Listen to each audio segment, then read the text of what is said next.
So today we got our consolation prize for this week of total cloud, and we have a sunrise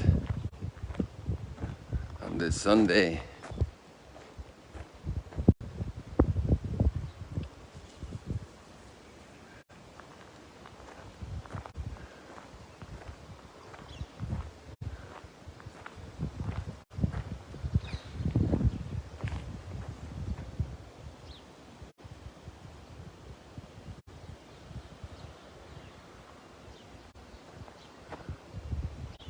Not too many pilgrims out this morning. They were disappointed, I think, the last few days not to have the sunrise. But actually there's a new group here as well last night, and a number of them are sunrise stroll and chat followers.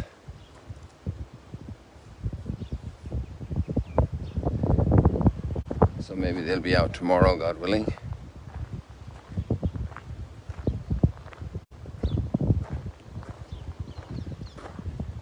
Obviously the first day is coming from America. It's jet lag.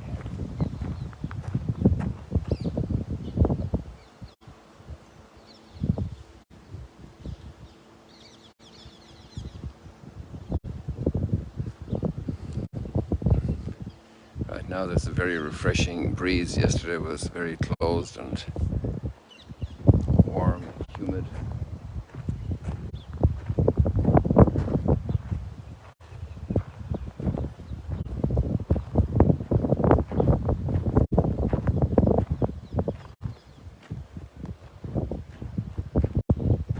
Today there's a thread all through the readings about a big theme of the whole overview of salvation, and that is the role of the Jewish people, or the distinction, let's say, more the role also, but the distinction between the Jewish people and the Gentiles. And we're starting with Isaiah, and he's telling us that my house of prayer will be a house of prayer for all nations. And the Jewish people have had a very hard time with the nations throughout their history from the beginning.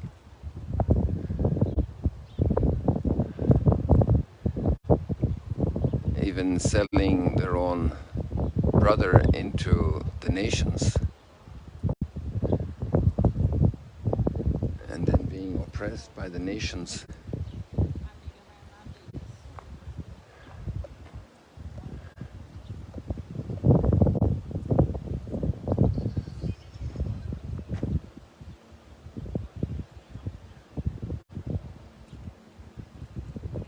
And then the exile,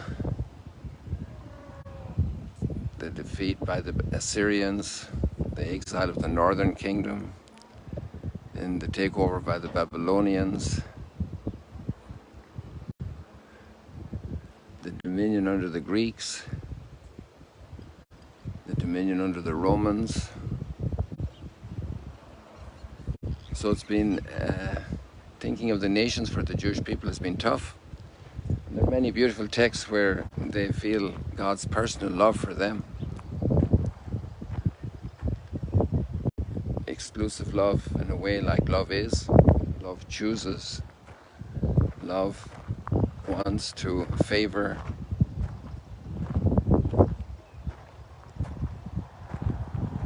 There's a great mystery in love, such a good thing, and yet it's very directed. But God's love is also very directed, but it's for all of humanity, as we are made in His image and likeness, all of us. And as much as the people need special favor from God, each of us do, we have to look around us and say, this is my sister, this is my brother. They also have special favor from God. It's like parents, they must give very special attention to children. Maybe there's a special needs child, but the other children also need that special love from the parents.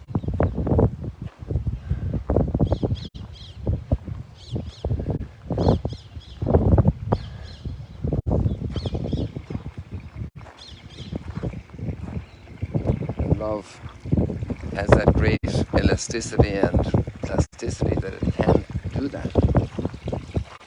It can serve everyone.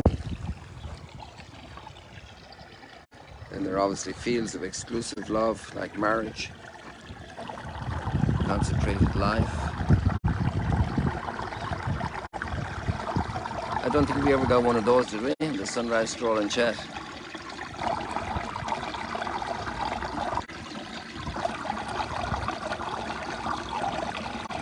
Checking out our camera here.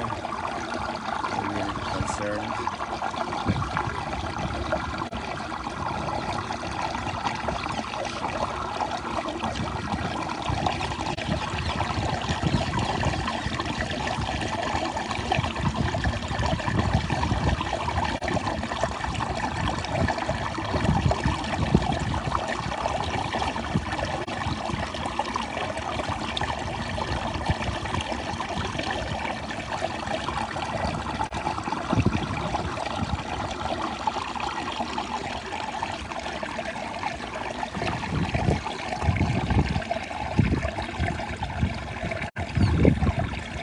Amazing detail.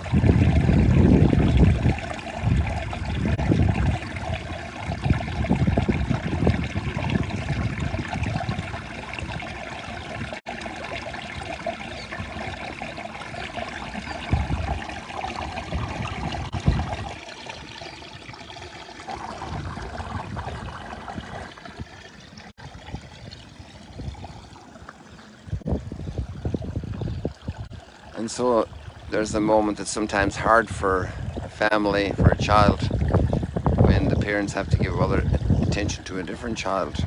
At a moment, maybe somebody got hurt, maybe somebody's feeling down. And that special love has to be given.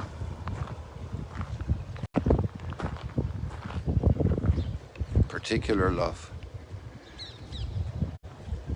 To stay with the child in the hospital and mom isn't at home.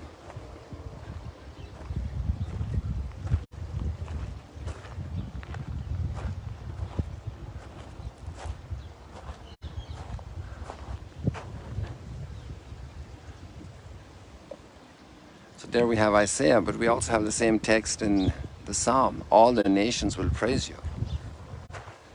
And that's the Psalm of the Jewish people. So there's a whole education in prayer to open the heart for all the nations that have crushed us, all the nations that have hurt us. Maybe some neighbors weren't nice, and I can pray, may they praise you, Lord. Maybe some political party isn't my liking. May they praise you, O Lord. Do you pray for the parties that don't go your way and think your way? There's a lot of political polarization. Maybe there are some people in the Christian community, in a church, some leadership that you don't like. Are you one of the types that exclude them and dismiss them as not being valid, as not being worthwhile? May all the nations praise you. And I actually should have done something back there, but it's okay, we'll do it here before I get closer. I want you to look up here. We're working on that building yet. The main construction work didn't get going yet, but it's ready. So look up there, you see, that's Migdal. And behind Migdal, you have the hills bordering Lebanon. And that's an important reference point for us now. So we go then with Jesus, and he's on a long walk today. It's a long way from here up to those mountains, and then to keep going west, all the way west to the Mediterranean, and way up the north coast, up the coast of Lebanon, present-day Lebanon, and we're going to go to Tyre. And Tyre and Sidon, that's way outside the territory, even though the cedars of Lebanon were donated by the king of Tyre for the building of the temple in Jerusalem, which is also an interesting indicator about the nations. They can participate. They gave the cedars for this house of prayer. And when Isaiah is 3 or 4 centuries afterwards. And the people have to remember that there's a connection up there. You know, all the relationships we have in life, maybe it was a friend at work 20 years ago, and maybe they have a need. And I just remember them now. And maybe my prayer is necessary. There's an interesting detail that's not mentioned in today's gospel, but in the Mark's version of the same story, it says Jesus goes off to Decapolis and he skirts Galilee.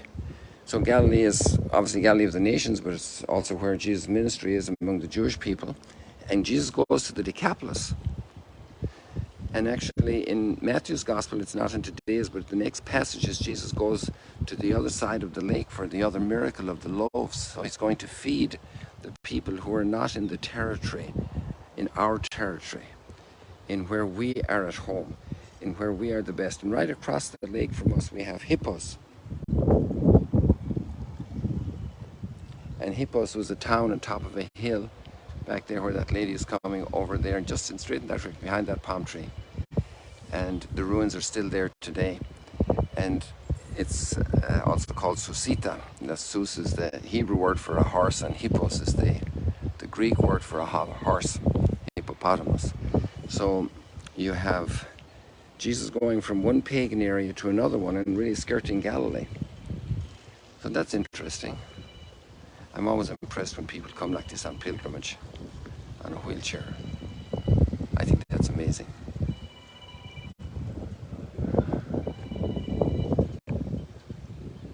It's really amazing. Poor man is missing both legs.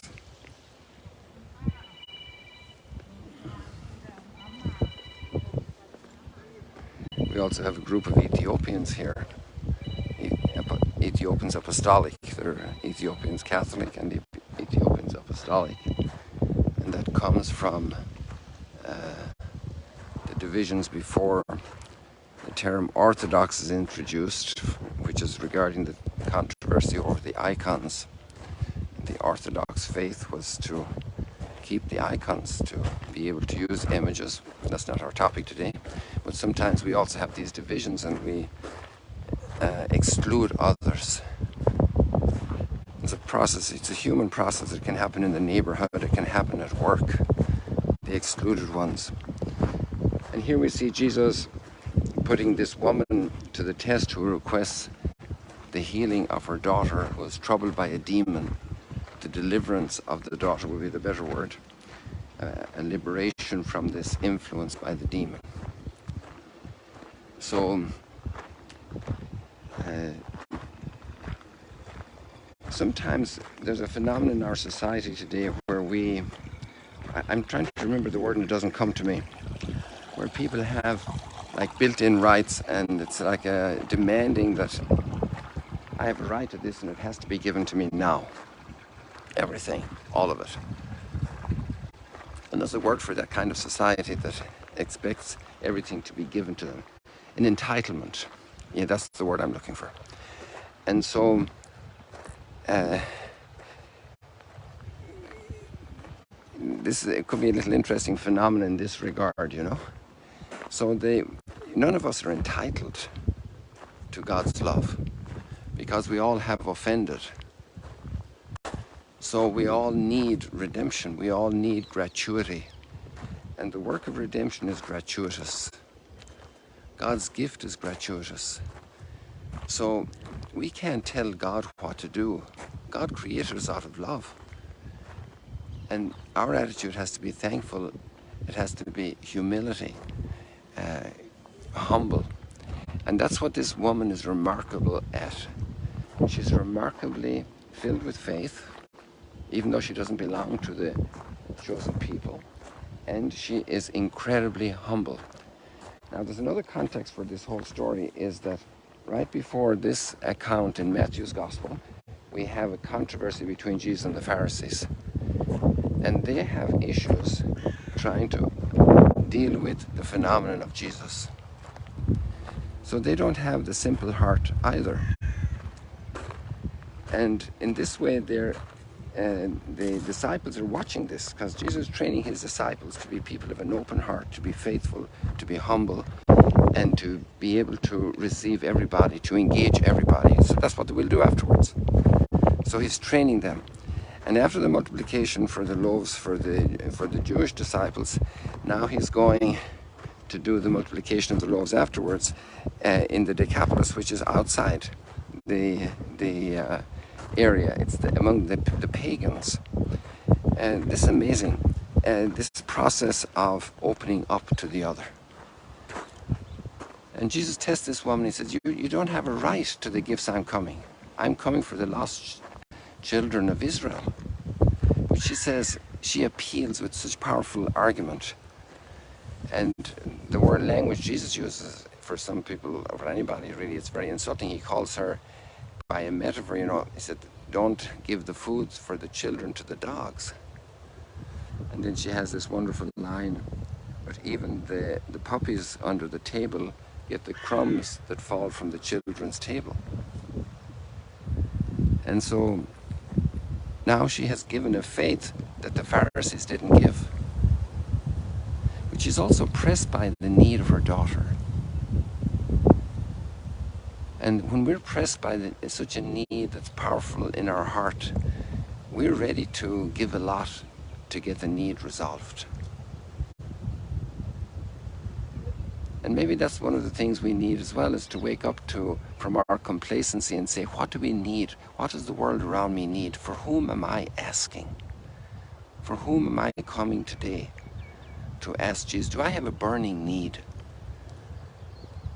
And there's somebody I want to bring to our Lord. And my prayer will be intense and will ask and request. And then it will be a humble prayer. I won't be telling Jesus what to do. I will be asking him, please help me. I will be able to be humble and request. And I will be able to be persevering. She didn't give up after the first rebuttal, the first ignoring of her by Jesus. She persevered. What a lesson of faith, of humility, and a very concrete request to Jesus.